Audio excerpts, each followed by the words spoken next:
Hello दोस्तों, स्वागत है एक बार फिर आप सभी का आपके अपने यूट्यूब चैनल पीएस क्लासेस पर, जिस पर आज के इस वीडियो लेक्चर में हम बात करेंगे बायोगैस के वायवा के बारे में। अर्थात मेरा कहने का तात्पर्य ये है बेटा कि जिन स्टूडेंट्स ने अपने चार्ट पेपर पर बायोगैस का डायग्राम बनाया है और उनको ये लग रहा है कि हम इसका मौखिक वायवा कैसे एग्जामिनर के सामने दे पाएंगे और वो हमसे क्या क्या क्वेश्चन पूछेंगे और उनके क्या आंसर होंगे, उन्हें किस प्रकार बताएंगे हम, तो ऐसी बहुत सारी टेंशन उनके दिमाग में होंगे स्टूडेंट्स के।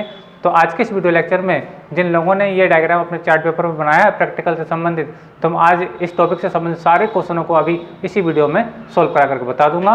और आपको ये विश्वास दिलाता हूँ, अगर ये मेरा आपने वीडियो लेक्चर पूरा देखा तो आपका याद रख लेना कि मौखिक वायवा जो होता है आपका एक भी सवाल मिस नहीं होगा। आपको 5 नंबर का वायवा होता है स्टूडेंट, 5 में से 5 ही नंबर आपको मिलेंगे स्टूडेंट। ठीक है, तो आइए समझते हैं डायग्राम को। तो देखिए डायग्राम बेटा, पहली बात मैं बताऊं आप लोगों को कि ये जो डायग्राम मैंने बनाया स्टैंड, ये एनसीईआरटी की जो बुक है आपकी कक्षा 12 की जीव विज्ञान की, मैंने उससे बनाया स्टैंड। ठीक है, हो सकता है कि आप लोगों ने किसी साइड बुक से बनाया हो या क्वेश्चन बैंक से बनाया हो, तो डायग्राम अलग अलग हो सकता है, लेकिन इससे बेटा घबराने की कोई बात नहीं है। ठीक है, हमारा जो पर्पज है वो क्या है, बायोगैस का निर्माण करना है स्टैंड। ठीक है, तो डायग्राम कैसे भी हो लेकिन हमें बनाना क्या है, बायोगैस ही बनाना है स्टैंड। ठीक है, तो बच्चे ये ना सोचें जिन लोगों ने जिनके डायग्राम इससे मैच नहीं कर रहे हैं, मैं फिर बता दूं कि ये मेरा एनसीईआरटी वाली बुक से बनाया गया डायग्राम है। ठीक है, और अलग अलग साइड वाली बुकों में ठीक है अलग डायग्राम हो सकता है स्टूडेंट। ठीक है, लेकिन सबके लिए क्वेश्चन सेम होंगे और सबके आंसर भी सेम ही होंगे स्टूडेंट। चलिए शुरू करते हैं।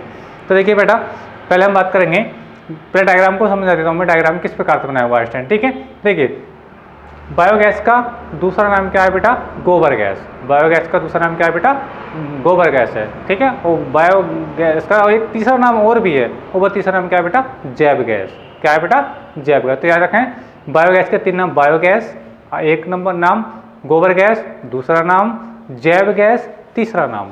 तो याद रखें बायोगैस के 3 नाम हैं। ठीक है, अब देखिए इसमें होता क्या है स्टैंड कि सबसे पहले क्या करते हैं हम कि यहाँ पे एक टैंक बना होता है, यहाँ पे क्या होता है एक टैंक, जैसे कि आप देख रहे हैं स्टैंड। ठीक है, अब इस टैंक में क्या होता है, हम लेते हैं गोबर।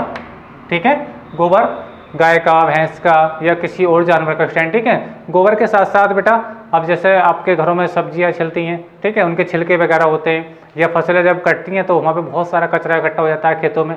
तो ऐसा सारा कुछ जो होता है वो हम यहाँ पे इस टैंक के अंदर इकट्ठा करते हैं, इस टैंक के अंदर इकट्ठा करते हैं स्टैंड। ठीक है, और सबसे जो अधिक मात्रा में होता है, मेन बात याद रखें कि इसके अंदर गोबर भी होगा और फसलें कटने के बाद जो आपका चारा जो कबाड़ बच जाता है वो भी होता है स्टैंड। ठीक है, और जो फल हैं या सब्जी वगैरह उनके छिलके वगैरह सब कुछ, कहने का मतलब है जितना जो बेस्ट सामान है, बेकार वाला सामान, वो सब कुछ इसके अंदर होता है। और साथ ही साथ क्या करते हैं बेटा, इसके अंदर क्या रखते हैं हम, जल भरते हैं। क्या भरते हैं बेटा, जल यानी पानी। तो हम करते क्या है बेटा, इसके अंदर क्या चीज़ें हुई, तो मेनली क्या होता है, मेनली जो होता है वो गोबर ही होता है, जो मैंने लिख करके दिखाया है। लेकिन गोबर के साथ साथ और भी जो बेकार के जो वस्तुएं हैं मैंने आपको बताया, जैसे सब्जियों के छिलके, फलों के छिलके, इस टाइप के ना, वो भी सब कुछ इसके अंदर मिला होता है। ठीक है, अब हम क्या करते हैं, जब गोबर को और जल को, ठीक है, जब बराबर मात्रा में इसमें लेते हैं इस टैंक के अंदर, तो इसको बेटा इसको एक हैंडल लगा होता है, इसमें क्या लगा होता है, एक हैंडल की सहायता से इसको बिल्कुल घोला जाता है। क्या कहा जाता है बेटा, घोला, जैसे रबड़ी घोटते हैं ना इस टाइप से, तो गोबर प्लस पानी, आपको समझ में आ रहा होगा, तो इसको घोला जाता है इस टैंक के अंदर। ठीक है, और जब वो घुल जाता है तो घुला हुआ जो सामान बनता है उसको क्या कहते हैं बेटा, हम करदम कहते हैं। क्या कहते हैं बेटा, करदम। एक बार फिर समझें कि जब गोबर और जल दोनों चीज आप देख रहे हैं सब स्टैंड, ठीक है, जब इसको घोल देंगे बिल्कुल अच्छी तरीके से, बिल्कुल मिश्रित हो जाएगा इसके अंदर। ठीक है, तो मिलने का जो प्रोडक्ट बनेगा उसका नाम क्या है बेटा, करदम है। क्या बेटा, करदम। और जब भी अच्छी तरीके से बेटा मिल जाता है तो होता क्या है कि मिलने के बाद यहाँ से इसका रास्ता यहाँ से खोल देते हैं, यहाँ से इसका रास्ता खोल देते हैं, तो ये इसके माध्यम से कहाँ आता है बेटा, ये सारा जो प्रोडक्ट है इसके अंदर वो कहाँ आएगा बेटा, इसके अंदर। ठीक है, और यानी इसके अंदर आकर वो क्या हो जाएगा, इसके अंदर एंट्री कर जाएगा। क्या कर जाएगा बेटा, इसके अंदर एंट्री कर जाएगा, जैसे कि आप डायग्राम से बेटा आपको समझ में आ रहा होगा। पहले ये समझें कि पहले होता है क्या स्टैंड, मैं आपको बता रहा हूँ फिर से एक बार, फिर से अपनी बात रिपीट कर रहा हूँ कि देखिए पहले गोबर और जल के मिश्रण को इसमें अंदर अच्छी तरीके से घोल देते हैं। पहले इसको इसका मिश्रण बिल्कुल अच्छी तरीके से घोल लेते हैं स्टैंड। घोलने के बाद यहाँ से इसको रास्ता देते हैं, यहाँ पे एक रास्ता होता है, ठीक है स्टैंड। अब रास्ता देने के बाद जो सब घुला हुआ माल होता है वो कहाँ आता है बेटा, डाइजेस्टर में आ जाता है। कहाँ आता है बेटा, वो डाइजेस्टर में आ जाता है। देखिए स्टैंड, डाइजेस्टर यहाँ से यहाँ तक है, डाइजेस्टर आप देख रहे हैं, ये डाइजेस्टर है। क्या है बेटा, ये डाइजेस्टर। लेकिन डाइजेस्टर को पूरा नहीं भरते हैं, डाइजेस्टर को पूरा नहीं भरते हैं, क्यों नहीं भरते बेटा? अगर डाइजेस्टर इस कर्दम से पूरा भर जाएगा तो जब गैस बनेगी तो वो कहाँ जाएगी? उसको भी तो रुकने के लिए स्थान चाहिए।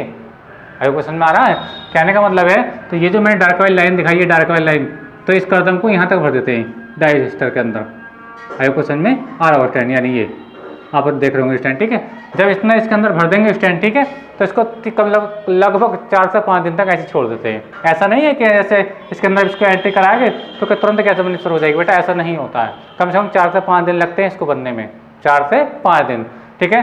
तो जब इतना इसको खुला हुआ छोड़ देते हैं हम, स्टैंड देख रहे हैं यहाँ से, यहाँ तक तो इसके अंदर क्या आ गया, तुम्हारा एक कर्दम आ गया, यानी गोबर का जल का मिश्रण आ गया। तो 4-5 दिन के बाद इसमें क्या होता है बेटा? गैस बननी शुरू हो जाती है। क्या होती है? गैस बननी शुरू हो जाती है। और जब गैस बननी शुरू हो जाती है बेटा, तो आप ये जो प्रोडक्ट देख रहे हैं, जिसे हम लिखा हमने गैस होल्डर, ये देख रहे हैं आप, यानी जितनी भी गैस बनती है बेटा, तो वो यहाँ के रास्तों के माध्यम से वो इसके अंदर क्या हो जाती है बेटा? एंट्री होने लगती है। आयोग क्वेश्चन में आ रहा होगा, देखिए जैसे वो गैस बनेगी 4-5 दिन के अंदर, तो ये जो गैस होल्डर आप देख रहे हैं स्टैंड, ये गैस होल्डर, ठीक है, इसमें गैस इकट्ठा होनी शुरू हो जाएगी। और इसको निकाला कहाँ जाएगा? जैसे आप देख रहे हैं कि पाइप की सहायता एक निकास नली लगी, क्या लगी बेटा? निकास नली। तो जब इसके अंदर गैस बनेगी तो गैस बनेगा, इसके अंदर इकट्ठी होगी, इकट्ठी होने के बाद इसके अंदर से इसको बाहर निकाल लिया जाएगा, ठीक है स्टैंड। अच्छा, बाहर निकालने के बाद जब गैस पूरी तरीके से बन जाएगी, ठीक है, अब इसके अंदर जो यहाँ से माल आया था, जिसको हम कर्दम कहते हैं स्टैंड, ठीक है, गैस बनने के बाद वो सब क्या सामान क्या होता है? बिल्कुल बेकार हो जाता है। क्या होता है? बिल्कुल बेकार। और उस बेकार सामान को क्या करते हैं बेटा? इसके अंदर से, डाइजेस्टर के अंदर से निकाल देते हैं। ऐसा नहीं कि एक बार गैस बने, बायोगैस बने तो वो एक ही बार बनने देंगे, है ना, फिर नया गोबर लेकर आएंगे, नया वाटर लेकर आएंगे, फिर उसको दोबारा चलेंगे, तो दोबारा करने के लिए डाइजेस्टर को खाली करना पड़ेगा।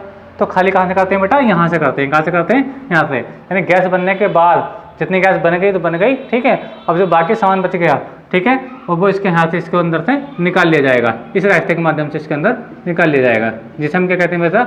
इसलज कहते हैं। क्या कहते हैं? इसलज, जिसे हम कीचड़ भी कहते हैं हिंदी में, ठीक है स्टैंड।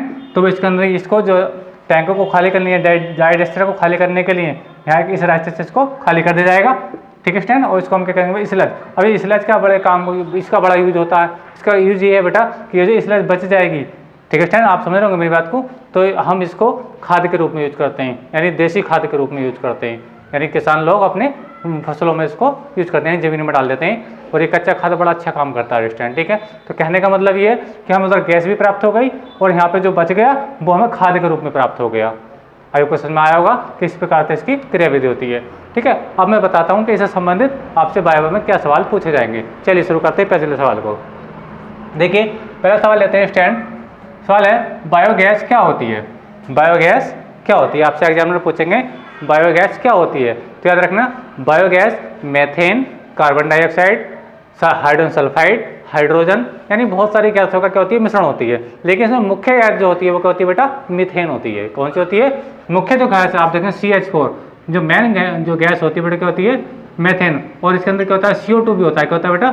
CO2 प्लस H2 भी होता है, यानी H2 ऐसी होता है, हाइड्रोजन सल्फाइड भी होता है, और भी बहुत सारी गैसें होती हैं। लेकिन सबसे ज़्यादा जो मुख्य गैस होती है वो कौन सी होती है? इसके अंदर मीथेन गैस होती है। कौन सी होती है बेटा? मीथेन। आपसे पूछे कि बायोगैस क्या है तो आप बताएंगे biogas methane, carbon dioxide, hydrogen sulphide, ठीक है, आदि गैसों का मिश्रण होती है। और आपसे पूछे कि इसमें सबसे ज़्यादा गैस कौन सी पाई जाती है? गोबर गैस के अंदर सबसे ज़्यादा किस गैस की मात्रा होती है? तो याद रखना CH4, यानी मीथेन सबसे ज़्यादा होती है उसके अंदर। क्या होती है बेटा? मीथेन होती है, ठीक है, याद रखेंगे। आपको समझ में आ गया होगा। आपसे पूछा है गोबर गैस क्या होती है तो आप बताएंगे गोबर gas methane, carbon dioxide, hydrogen sulphide, ठीक है, आदि गैसों का मिश्रण होती है स्टैंड, ठीक है, बता दिया। अब चलते हैं नेक्स्ट क्वेश्चन की ओर। नेक्स्ट क्वेश्चन क्या बन सकता है? नेक्स्ट क्वेश्चन बनेगा बायोगैस कैसे बनाई जाती है? बायोगैस कैसे बनाई जाती है? तो कैसे बनाई जाती है मैंने आपको बताया। जैसे ज्ञान आपसे पूछेगा बायोगैस को कैसे बनाएंगे तो आप बताएंगे कि सर जी इसके अंदर क्या लेंगे? गोबर लेंगे, गोबर के साथ फिर वाटर मिलाएंगे, वाटर को इसके अंदर बिल्कुल अच्छी तरीके से मिश्रित कर देंगे। जब मिश्रित कर देंगे तो इस रास्ते से इसको यहाँ पे डाइजेस्टर में लेकर के आएंगे। जब डाइजेस्टर में लेकर के आएंगे तो 4 से 5 दिन तक इसको ऐसे पड़ा रहने देंगे। तो 4-5 दिन के बाद आज आपको समझ में आ रहा हो 4-5 दिन के बाद क्या होता है? इसके अंदर गैस बननी शुरू हो जाएगी। तो गैस बननी शुरू हो जाएगी तो बेटा वो ये जो आप देख रहे हैं गैस होल्डर इसके अंदर इकट्ठे हो जाएगी और इसे इस रास्ते से बाहर निकाल दिया जाएगा। आयोग के समझ में आ रहा होगा स्टैंड, ठीक है। तो ये इसकी बनाने की विधि बताएंगे, ठीक है स्टैंड। अच्छा, आपसे पूछे कि गैस बनने के बाद जो शेष सामान इसके अंदर रहता है उसको निकालते हैं या नहीं निकालते हैं तो बिल्कुल बताएंगे कि निकाल देते हैं, ठीक है, यानी इस रास्ते से आपको निकलता हुआ दिखाई भी दे रहा है स्टैंड, ठीक है। फिर वो पूछेंगे कि ये जो आपका निकला हुआ सामान है इसे इसलज कहते हैं, इसका क्या यूज है? तो आप बताएंगे इसको जैविक खाद के रूप में यूज करते हैं, यानी खेतों में डालते हैं। आपको क्वेश्चन में आ रहा होगा स्टूडेंट, ठीक है। तो इसकी बनाने की विधि आप इस प्रकार से बनाएंगे, बताएंगे। तीसरा सवाल क्या है, बायोगैस का मुख्य अवयव क्या है? बायोगैस का मुख्य अवयव क्या? तो याद रखें, बायोगैस का जो मुख्य अवयव क्या बेटा? गोबर है। क्या है? गोबर। यानी क्योंकि बायोगैस का दूसरा नाम क्या है? गोबर ही है, तो बायोगैस का मुख्य अवयव क्या है बेटा? गोबर है। क्या है? गोबर। याद रखें, बहुत ज़्यादा पूछते हैं सवाल को कि बायोगैस का मुख्य अवयव क्या होता है, तो क्या बताएंगे? गोबर। ठीक है स्टूडेंट, चलिए आगे चलते हैं। बायोगैस में सबसे अधिक कौन सी गैस पाई जाती है? जैसे कि मैं बात कर रहा था, बायोगैस में सबसे अधिक कौन सी गैस पाई जाती है, तो मैंने आपको बताया था मीथेन गैस पाई जाती है। बायोगैस में सबसे अधिक कौन सी गैस पाई जाती है बेटा? मीथेन गैस सबसे ज़्यादा पाई जाती है। कौन सी गैस? Methane gas. जैसे कि मैंने आपको ये लिख करके दिखा रखा है स्टूडेंट, ठीक है। और भी गैसें होती है लेकिन उनकी क्वांटिटी क्या होती है बेटा? कम होती है। चलिए नेक्स्ट क्वेश्चन की बात करते हैं। नेक्स्ट क्वेश्चन क्या बनेगा आपका? बायोगैस के क्या क्या उपयोग हैं? बायोगैस से क्या क्या उपयोग हैं, या बायोगैस किस काम आती है? बात समझ रहे हैं आप? तो ये सबसे ज़्यादा याद रखें, इसको तो जरूर याद करके जाएं कि बायोगैस के क्या उपयोग हैं, बायोगैस किस काम आती है। उपयोग आना और काम आने एक ही बात है बेटा। तो याद रखें, बायोगैस खाना बनाने के लिए यूज होती है। अब तो फिलहाल तो हम देख रहे हैं कि जो अपनी LPG सिलेंडर भरे जाते हैं ना वो, लेकिन हम देहातों की बात करें, गाँव की बात करें तो बेटा वहाँ पे बायोगैस से ही खाना बनता है। ये जो यहाँ पे गैस बनती है, इसी गैस से हम क्या बनाते हैं बेटा? खाना बनाते हैं। तो पहला बात तो ये, पहला उपयोग तो आप ये बताएंगे खाना बनाने में, ठीक है। दूसरा उपयोग है प्रकाश उत्पन्न करने में। तो दूसरा उपयोग क्या है बेटा? इसका प्रकाश उत्पन्न करने में बता सकते हैं आप लोग। तो मैंने आपको तो बायोगैस के दो उपयोग बताए, नंबर 1 खाना बनाने में, नंबर 2 प्रकाश उत्पन्न करने में। तो ये इसका आंसर हो गया स्टैंड, ठीक है। चलिए अगला क्वेश्चन आपसे क्या बन सकता है स्टैंड? क्वेश्चन नंबर 6, बायोगैस का दूसरा नाम क्या है? बायोगैस का दूसरा नाम क्या है? तो मैंने बताया कि बायोगैस का दूसरा नाम क्या है? गोबर गैस है, ठीक है। और आपसे और भी पूछा तो बायोगैस का और तीसरा नाम क्या है? जैव गैस है। क्या बेटा? जैव गैस, ठीक है स्टूडेंट, याद रखें। तो बायोगैस का दूसरा नाम क्या है? गोबर गैस है। अच्छा अब आगे देखिए, जब ये लिखेंगे डायग्राम बनेगा तो ये पूछेगा आपसे कर्दम यानी स्लरी।